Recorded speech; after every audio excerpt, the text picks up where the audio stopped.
Umunsi wa gatanu, kubona ubuzima uko Imana ibubona. Mbese ubugingo bwanyu ni iki? Yakobo igice cya 4 umurongo wa 14b. Ntabwo tubona ibintu nk'uko biri, tubibona nk'uko turi. Uburyo ubona ubuzima bwawe nicyo gihisura ubuzima bwawe. Uko ufata ubuzima nibyo bizayiterekeza imibereho yawe. Uko ubona ibintu nibyo bizahindura uburyo ukoresha igihe, uburyo ukoresha umutungo, uburyo ukoresha impano zawe ndetse n'agaciro uha imibanire yawe n'abandi. Nushaka kumva neza abandi, ujye ubabaza uti, ubona ubuzima bwawe? Uzatangara ubonye ibisubizo bitandukanye bingana n'umubare w'abantu wabajije. Hari abambwiye ngo babona ubuzima ari nk'ikinamayobera, maji. Abandi barambwiye ngo babona nk'inzira irimo za mine ziguturikana aho ukandagiye hose. Abandi babona nk'imodoka igenda idahagarara. Abandi ngo ni amayobera. Abandi ngo ni nk'indirimbo nziza, urugendo cyangwa imbyino. Hari abantu bavuze ngo ubuzima ni nk'urwego, rimwe ukaburi hejuru ubundi ukaburi hasi, ndetse ubundi ugasanga uzenguruka usa n'ubyina muzunga. Abandi baravuze ngo ubuzima ni nk'igare ryo gusiganwa rifite vitesi 10 ariko tudakoresha.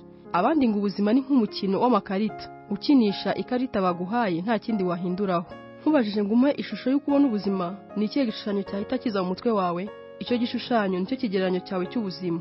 Uko ni kubona ubuzima, waba ubitekereza cyangwa utabitekereza. Uko ni kutekereza ko ubuzima buteye, kandi nicyo kigaragaza icyo ubitegerejeho. Abantu kenshi berekana uko babona ubuzima mu buryo batoranya imyambaro bambara, imikufi n'indi mirimbo bambara, imodoka bagendamo, uburyo basokoza umusatsi, ibishushanyo bamanika, ndetse bamwe babigaragariza mu bishushanyo bishyira ku mubiri.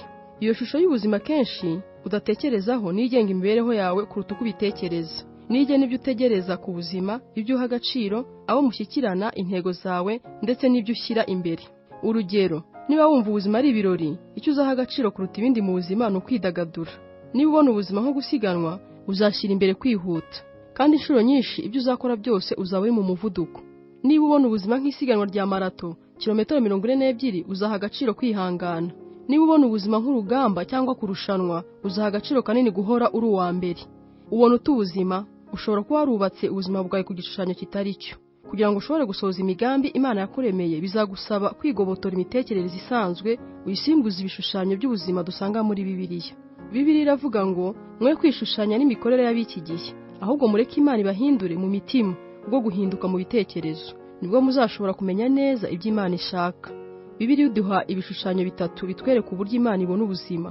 Ubuzima ni igeragezwa, ubuzima ni indagizo, ubuzima ni igihe dufashe ku murimo. Ibi bitekerezo niryo shingiro ry'ubuzima bufite intego. Turareba bibiri bya mbere muri iki gice, icya gatatu turakibandaho mu gice gikurikiye. Icya mbere, ubuzima hano ku isi ni igeragezwa. Iki gishushanyo cy'ubuzima kigaragara henshi mu nkuru zo muri Bibiliya.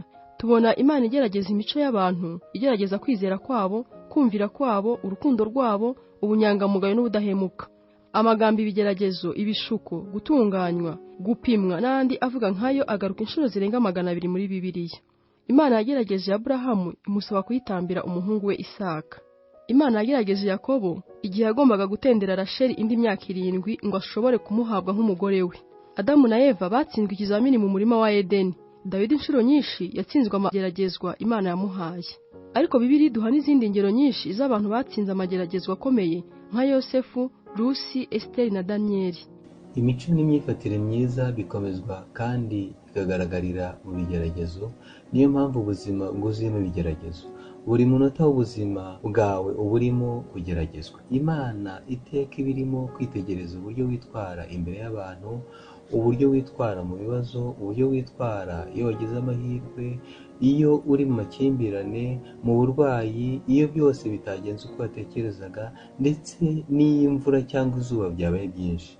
Imana ibona n'utuntu duto, nk'iyo ukinguriye abandi urugi, iyo uteruye akantu k'umwanda katakaye aho unyura, cyangwa iyo ugaragaje ikinyabupfura ku mukozi woroheje nk'uzana inzandiko cyangwa uhereza muri za resitora. Ntabwo dushobora kumenya bitari byaba ibizamini byose Imana izaduha, ariko hari bimwe dushobora guteganya dushingiye kuri Bibiliya. Uzageragezwa n'ibintu bihinduka, amasezerano adasohora vuba nk'uko wibwiraga, ibibazo bigaragara nk'ibidafite umuti, amasengesho wasenze agasa n'adasubizwa, abantu bakuvuga nabi kandi urengana, ndetse n'ibyago bidafite impamvu. mu buzima bwanjye nabonye ko Imana igerageza kwizera kwanjye ikoresheje ibibazo, ipima ibyiringiro byanjye, igenzura uko nkoresha ubutunzi yampaye, ikagerageza urukundo rwanjye iciye mu bantu. Kimwe mu bizamini bikomeye ni uburyo witwara iyo udashobora kumva uri kumwe n'Imana mu buzima bwawe. Hari ubwo Imana isa nk'iyihishe, wayishaka kumva isa n'iri kure yawe. Umwami witwa Hezekiya yanyuze muri icyo kigeragezo.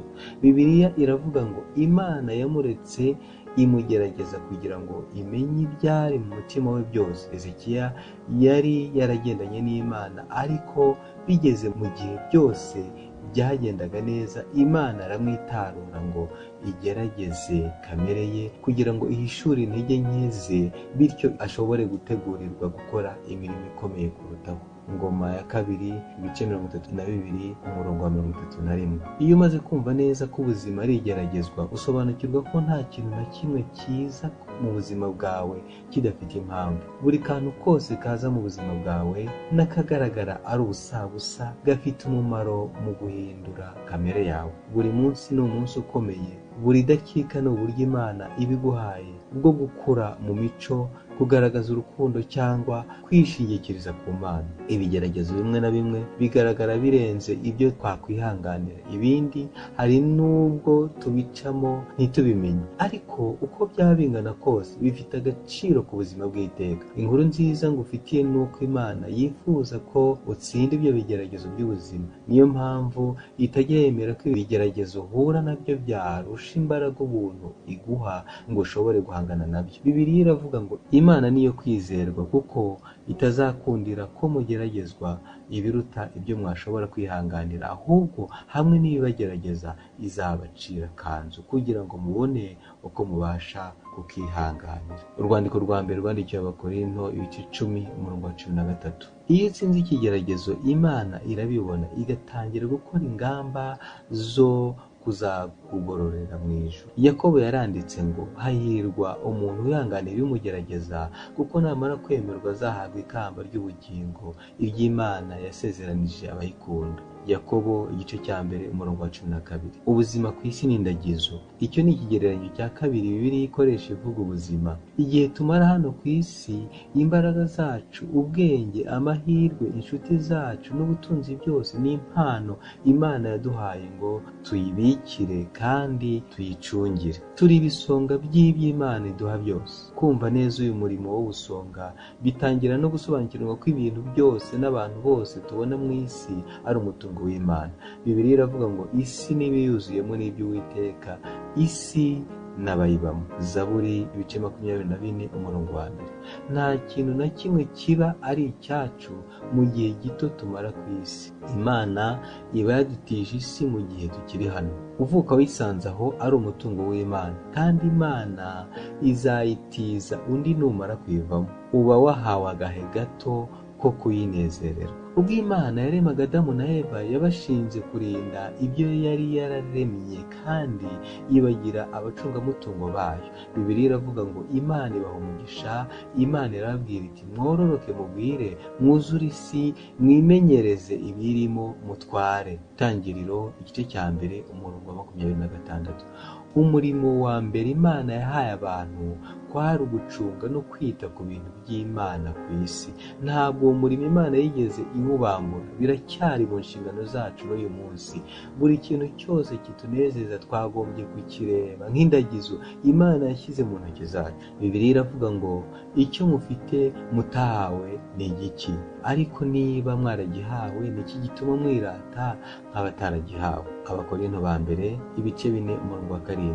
Mu myaka yashize, abantu b'inshuti zacu bigeze kudutiza inzu yabo muri Hawaii, ahantu hareba ku mazi y'inyanja, ngo tuharuhukire n'umufasha wanjye. Byari umugisha tutashoboraga kugeraho kubw'umutungo wacu. Niyo mpamvu twabinezerewe twivuye inyuma. Bari batubwiye bati muyikoreshe nk'abari iwanyu. natwe aba ariko tubikora. Icyo gihe twamazeyo twogaga muri pisine yabo, tukarya ibiryo basize muri firigo, twihanaguzaga ibitambaro by'amazi byabo, tukarira ku masahani yabo, ndetse tukajya twicunda ku buriri bwabo ngo twumve uko bunebwe. Ariko ibyo twakoraga byose twabaga tuzirikana ko atari ibyacu by'ukuri, buri kintu tukacyitaho mu buryo bwihariye. Twagize umugisha wo kunezerwa imigisha yose y'iyo nzu nubwo itari iyacu. Twamenyereye umuco uvuga ngo ubwo atari icyawe ntiwivune ucyitaho. Ariko abakristo twahamagariwe kugira imyitwarire isumbuye ishingiye kuri iyi mvugo ngo ubwo Imana ariyo nyirabyo ngomba kubyitaho mbyitwararitse uko nshoboye kose. Bibiliya iravuga ngo ababikijwe ibintu by'igiciro bagomba kugaragaza ko ari abiringirwa, badatatira icyo cyizere bagiriwe. Yesu yakunze kugereranya ubuzima n'indagizo, kandi yaciye imigani myinshi isobanura iyo nshingano Imana yaduhaye. Muri wa mugani w'amataranto avuga inkuru y'umuntu w'umucuruzi wasigiye abagaragu b'umutungo ngo bawiteho igihe yari mu rugendo. Agarutse yagenzuranye na buri mugaragu uburyo yasohoje inshingano ze kandi abagororera akurikije umurava bagaragaje. Nyir'ibintu aravuga ngo nuko mugaragu mwiza ukiranuka, wakiranutse muri bike, nzakwegurira byinshi, injira mu munezero wa shobuja. Matayo 25:21. Nurangiza ubuzima bwa hano ku isi uzagenzurwa kandi uhembwe hakurikijwe uburyo uzaba warakoresheje ibyo Imana yakubikije. Ibyo ni ukuvuga ko buri kintu cyose ukora, niyo twaba ari uturimo duto twa buri munsi, gifite agaciro kanini mu buzima bw'iteka. Nukoresha buri kintu nk'indagizo, hari ibihembo bitatu Imana isezeranya mu buzima bw'iteka. Icya mbere, uzabona ishimwe ry'Imana ikubwira iti nuko wakoze neza. Icya kabiri, uzazamurwa mu ntera uhabwe inshingano zisumbaho mu buzima bw'iteka, nzakwegurira byinshi. Icya gatatu, bazaguha icyubahiro cyo kugukorera ibirori, injira mu munezero wa shobuja. Abantu benshi ntibajya babona ko umutungo ari ikigeragezo kandi ukaba ikibitsanyo cy'Imana. Imana ikoresha ubutunzi ngo itwigishe kuyizera, kandi ku bantu benshi ubutunzi nicyo kigeragezo kiruta ibindi. Imana ihora yitegereza uko dukoresha umutungo ngo irebe ikigero tugezeho cyo kuba abiringirwa. Bibiliya iravuga ngo niba mutarakiranutse mu butunzi bw'isi, ninde uzabitsa ubutunzi nyakuri bw'ijuru? Iryo ni ihame rikomeye cyane. Imana yivugira ko hari ihuriro hagati y'uburyo nkoresha amafaranga n'ikigero cy'ubugingo bwanjye bwo mu mwuka. Uburyo ncunga amafaranga, ubutunzi bw'isi, nibyo biha Imana icyizere cyo kumbitsa imigisha yo mu mwuka, ubutunzi bwo mu ijuru. Reka nkubaze, uburyo ukoresha amafaranga ntibwaba bubuza Imana gukora byinshi mu buzima bwawe? Ese ushobora kuba umwiringirwa ubikijwe ubutunzi bwo mu mwuka? Yesu yaravuze ngo uwahawe byinshi wese azabazwa byinshi, n'uweguriwe byinshi niwe bazarushaho kwaka byinshi. Ubuzima ni ikizamini, ariko ni n'ikibitsanyo, kandi uko Imana irushaho kuguha byinshi niko igutegerezaho kurushaho kuba inyangamugayo. Luka 12:48. Ingingo yo kuzirikana: ubuzima ni igenzurwa kandi ni indagizo. Umurongo wo gufata mu mutwe: niba udakiranuka mu byoroheje, ntuzashobora gukiranuka mu bikomeye. Luka 16:10.